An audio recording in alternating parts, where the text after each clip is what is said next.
Hey everybody, Pat Cleary here, President and CEO of NAPEO, for our second edition of NAPEO News Studio.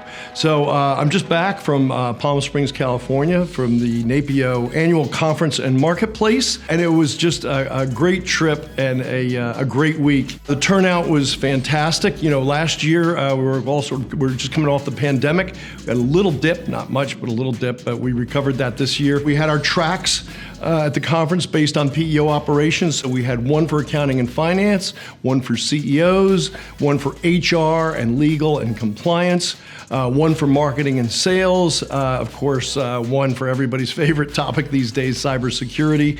And we ended the last day with our partners from LG&D. I think everybody kind of went out on a high with a big push in terms of what we're doing on the marketing and sales front, and more to follow on that.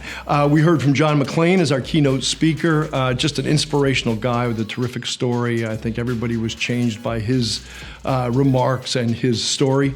CEO Forum, again, it was a great opportunity for CEOs to get together and mix and mingle, and that was fun as well. And the exhibit hall, we had 100 exhibitors this year with lots of great products for PEOs. The exhibit hall was packed. We know from our exhibitors every year that they get business from being in the hall. They get business from PEOs, and that's great. That's why they're there, and that's why we want them there. So overall, you know, I like to say that for that week, the entire PEO universe is under one roof. In truth, a lot of them are, you know, they're in the hallways, but I'm told that some are actually in the bar. But it's just great networking that happens out there. Like if you're a startup, if you've been in the business a long time, if you're a buyer, if you're a seller, it's the place to be. And this year was no different. So again, we had a great turnout, just lots of networking in every nook and cranny along the way, and it was just terrific. So for those of you who were there, I hope you enjoyed yourselves, and I hope we had a chance to say hi. And for those of you who weren't there, I hope you mark your calendars to come to the annual conference and marketplace in Denver next year, 2023.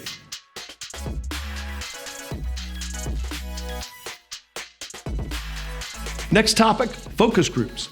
So before we left for the conference, we completed our most recent round of focus groups. We've been doing these for probably the last 9 or 10 years. People rely on focus groups, and what they do is they pull together groups of their core audience, and they talk to them about what's on their minds, and they message test, and then they tailor their messages and their marketing to that. The first bunch of years really was talking to small businesses about what keeps them awake at night, and we found out it was, not surprisingly, survival, turnover, growth, revenue, happy employees, that sort of thing, right? So then we turn to our outside economics firm, McBassey, and we say, hey, look, this is what's on small businesses' minds. Is there a benefit in any of those areas for small businesses that use a PEO? And in fact, in every area, they've been able to prove an empirical benefit for small businesses that use a PEO in every one of these areas, everyone. So now we pivoted a little bit. So we're doing message testing based on that empirical data and the research that we've done over the years. This most recent group really went to message testing, right? So now that we have all the data, we go back out to everybody and we sit down with groups of small businesses all around the country and we test our messages that are based on the data that we've collected. What's really interesting to me, and Carrie and I have talked a bunch about it, is what we call the turn. You know, you sit down in these groups and folks are so skeptical, like when they hear the data and they hear about PEOs, some of them for the first time, although more and more we're running into groups that are familiar with PEOs, so it's working. But people are really skeptical at first, but then the more they hear, the more they think about it, it's really interesting. They turn, and it all starts to make sense to them. And it's really interesting to watch the light bulbs go off little by little around the room as folks talk about PEOs, skeptical at first, and then think, hey, it does make sense. Yeah, I get it. That you know, I would have a higher survival rate. I would have more growth. I would have less turnover if I focused just on my business and not on this other stuff. So Carrie attended all the focus groups this year. I wasn't able to attend all of them, but she did. And she has some great insights about what she saw firsthand. And so we'll turn it over to Carrie and hear from her.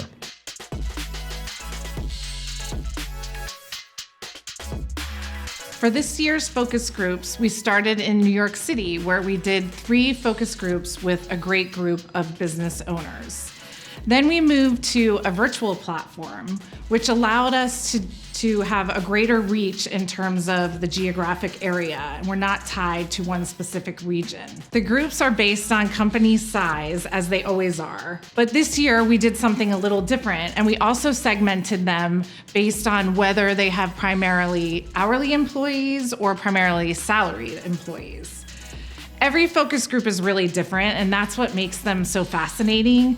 But there are always themes that emerge and things that are consistent throughout each focus group.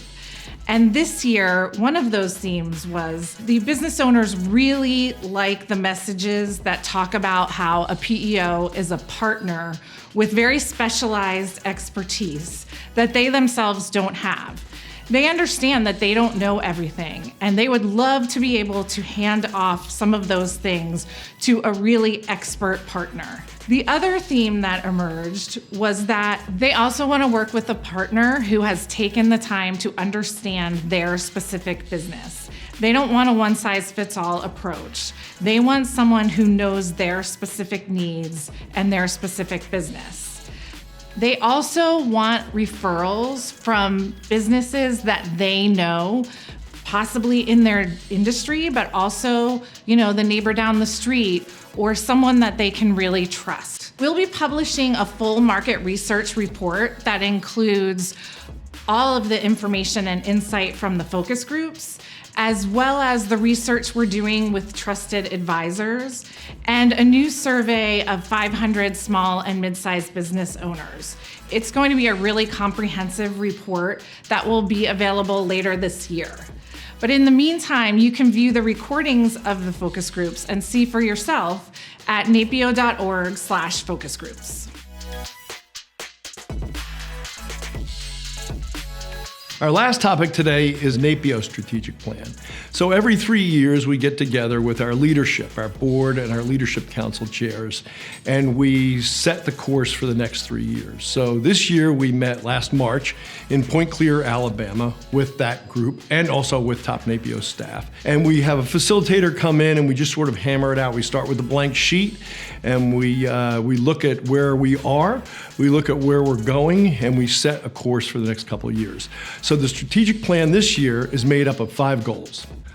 Goal 1, to boldly promote the PEO value proposition to grow the industry. Goal 2, continue to advocate for a favorable legal and regulatory environment. Goal 3, contribute to the operational excellence of NAPEO membership. Goal 4, position NAPEO to grow and succeed in its mission. And Goal 5, to actively identify and assess disruptive and emerging market trends and conditions. At the end of the day, every association really has 3 functions: government affairs, marketing and communications, and education. And we're no different.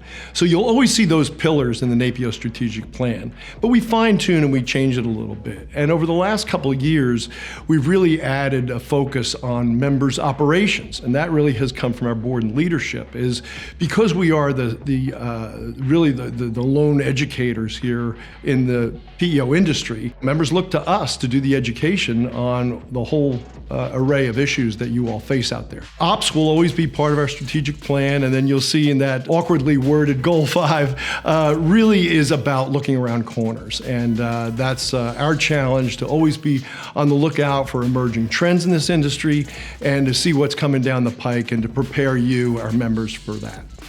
So that's it for this episode of NAPEO News Studio, and stay tuned for our next episode soon to come.